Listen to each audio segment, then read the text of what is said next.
একটা জেনোসিন একটা ইঞ্জেকশন ওনার এখান থেকে নেওয়া হয়েছে।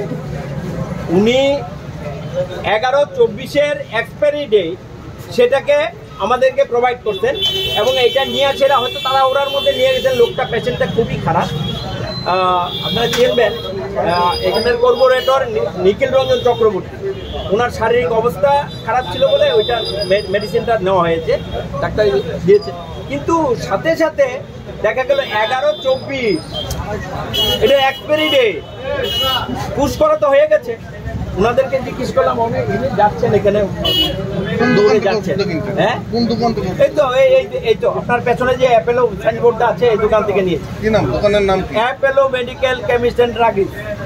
ইনজেকশনটা কি ওনার জেনোসিন? হ্যাঁ এই তো কোথায় রে ও ভাই এই ইনজেকশনটা নেওয়া হয়েছিল বলু থেকে, সেটাকে পুশ করা হয়েছে। হ্যাঁ এখন ওনার শারীরিক অবস্থা কিরকম? এর জন্য তো আমি ছুটে আসা, আমার মামা হন, আমি এর জন্য ছুটে আসা। এখন আপনারা মানে কি চাইছেন? অব্যবস্থার অবস্থা দেখছি আর কি, কারণ ওরা বিক্রি করে কি করে 11/24-এর মাল এদের দোকানে রেখে এরা বিক্রি করে কি করে? অথরিটি কি করছে? এইভাবে কি চলতে পারে?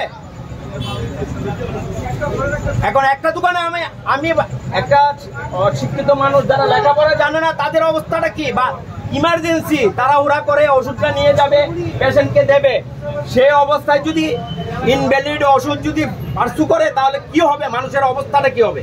আমরা কোথায় দাঁড়িয়ে আছি? কিসের উপরে দাঁড়িয়ে আছি? কি ব্যবস্থাপনার উপরে দাঁড়িয়ে আছি? সেটা বিচার্য বিষয়। আপনাদের কাছেও ছেড়ে দিলাম, মানুষের কাছে পৌঁছাও, মানুষের কাছে পৌঁছানো এগুলি।